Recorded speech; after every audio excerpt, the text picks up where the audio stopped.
In this episode, you'll get a breakdown of the quote, "The body keeps score, but the spirit writes the ledger," and why your nervous system is holding trauma your mind has forgotten. Welcome to Energy Alignment for Entrepreneurs, the podcast helping entrepreneurs be free from anxiety, stress, and tension through balancing emotions and consciousness expansion. Here's 3 things that you'll discover today. Number 1, why stretching and breath work access stored trauma that talk therapy cannot reach. Number 2, how your tight chest and shallow breathing are your body's language screaming what your ego won't admit. Number 3, the practice of somatic release, letting the body speak what the mind has suppressed. All right, let's hop into the quote. The body keeps the score, but the spirit writes the ledger. And why your nervous system is holding trauma your mind has forgotten. We'll begin with the latter part of the quote. The nervous system and the relationship to the trauma, I bet that at least one of you have had this happen, where you have a memory that was blocked out of your psyche for at least 3, 5, maybe 10 years, maybe even 20. Then randomly, this vivid recollection of an experience, taste, smell, light, sound, colors, clothing, all the details, that is a direct example of what happens where you go through an experience that your ego cannot tolerate nor accept nor comprehend. And usually that is the lack of other people's work, but we have compassion for those and we understand the journey is a journey. So the body keeps the score though, and that trauma gets stored somewhere inside your vessel. But the memory, it gets blocked out into the unconscious mind for years until something in your spirit is ready to keep doing some work or continue to move. Now, when the spirit writes the ledger, that's why the memory gets unblocked at a point. Because at some point in your life, the ego just can't take it. The spirit understands, all right, ego's in development. All right, this is the path, this is the karma, this is how things will unfold. And when you start to have those memories pop back up, it's kind of like a little hint that your life is changing, that your spirit's changing, that you are ready to listen and trust your intuition a bit more than you may have in the past. And that doesn't mean throw away the mind or the logic. It means you have a balance, right? Learn how to tap into your intuition, your gut, but also tie the camel. Learn how to dissipate anxiety. Take care of your body, simple nutrition. Have a solid career, which you like, which you can at least like somewhat enjoy. For me, my career must be outside, at least until I'm fully self-employed. Now, when we look at point number 1, why stretching and breath work access stored trauma that talk therapy cannot reach. So basically, I wouldn't consider this podcast talk therapy. What I'm really doing is just channeling that which makes me feel alive. When I can speak in this way, in this manner, it is one of the most freeing things that I can ever do. Because if I were to talk like this to a random person, most people just cannot actually. I wouldn't say most people, but many people just are not ready for the message. And that is why I understand that, right? It's very simple. There's nothing wrong with that. Nothing at all. Now, the talk therapy, this is a environment where, especially if you're listening in a place where, let's say you're not hustling and bustling, you can actually get some genuine, real insight from listening. Because what I'm aiming to do here is to create a space of communion where I speak genuinely and others listen genuinely. And what that does for one another is it creates a compounding of understanding. That's really the goal of the podcast, if I were to put it into just a few sentences or paragraphs. Now, the stretching and the breath work, they access the stored trauma because there's this connection between heart, mind, and gut. Now, there's a huge asterisk here. Whenever I stretch and do breath work, I make sure that I haven't just had a huge meal. Because if you You stretch your body, that's good, but it's harder when your gut is full.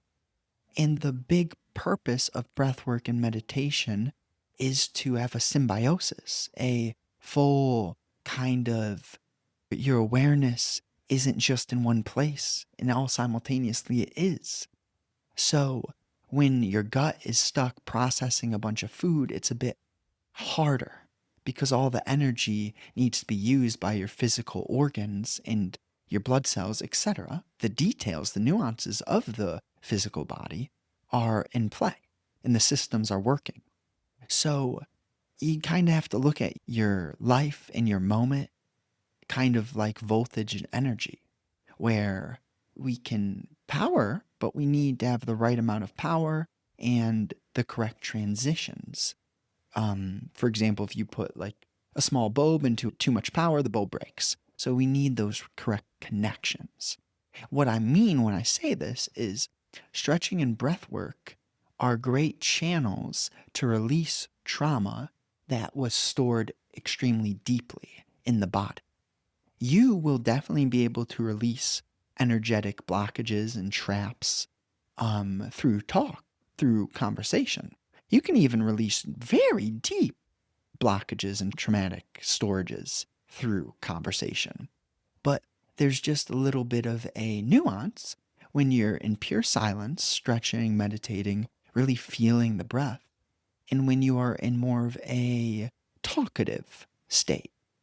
Now, you can combine all this. For me, one of the things that makes me want to talk the most and really get into flow states is when I'm walking and talking.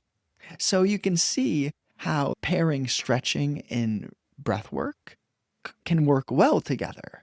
Pairing meditation with a empty stomach can work well. Of course, have some water, have some fruit, whatever. You don't need to be, 72 hours dry fast, anything crazy. Um, so you start to learn, you just kind of ultimately what I'm saying here is you start to learn the nature of energy.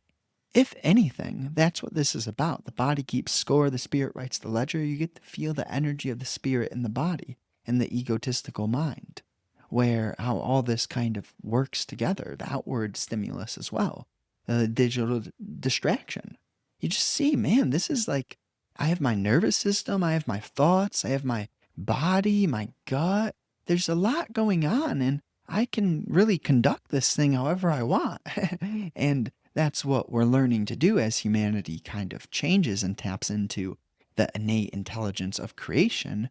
We start to see, wait, it's not just like out of my control. Like a lot of this is, I am way more powerful than I had previously comprehended, right? You get to that point. Now, number two, how your tight chest and shallow breathing are your body's language screaming what your ego won't admit. You know, this is really good. I'll use an example many people will resonate. I enjoy the taste of coffee and I like coffee, even the mental stimulus. But sometimes my gut doesn't love coffee. So I noticed like, all right, there are a few kind of pros to this situation. There are a few cons to this situation. But sometimes when I drink that coffee and I feel it in my gut, I'm really like, man, my body is telling me something here. And I just continue to drink my coffee. Now, I don't overdo it, but all simultaneously, that's like how you learn. You pay attention to these feelings, which you don't love. Like the taste of the coffee, great. The mind, enthusiasm and clarity and just the fuel, helpful. But man, the gut, I don't know. So I always kind of, you have to take a step back and consider all effects of what you're doing. Now, the tight chest and the shallow breathing, that's another great physical manifest of when you're kind of struggling. If your chest is tight, something that helps me a lot is getting fresh air, you know? A lot of the times you can see the correlation between a fearful thought and a physical manifestation or symptom. So you start to really simplify, oh, wow, my consciousness is moving. And I have a choice to kind of get with it or get dragged by it, right? And you can learn by letting your heart and your consciousness and your awareness be felt, because then it just shows you what's right and what's wrong. Go kick a baby, right? Not really, but you feel that's so wrong, right? When you do certain things, guilt is a guideline, regret is a guideline. But a lot of us, we fall into the shame, the self pity, the victimhood, the lower ends of consciousness. Those were all kind of derived from the darker side, the lost side, which is all very necessary for the purification of the illusion to occur. So it's sometimes seems trivial, but it's a big picture game going on, and we're all in this big picture game, and we might as well learn the rules and the structures, the unwritten laws of how it was kind of put into existence, right? Get with it or get dragged by it. So, the practice of somatic release, letting the body speak what the mind has suppressed. Yes, you feel your tight chest, you notice the shallow breathing, and pay attention to the correlation to what you're doing when that happens. And then you also let the body speak what the mind has suppressed through feeling. That's why you meditate, because basically, the unconscious storage gets to a point where, how do I put it? Your unconscious is meant to be in your conscious mind. It's just kind of, and man, if you look at the parallel between physical disorganization, physical hoarding, and unconscious trauma and repressed wounds, there is a very strong correlation. So, this is what I mean. Like, a lot of the times it seems that the physical can be like a masquerade for the spirit, right? Like someone could look beautiful, but be quite dark or immature, very shallow.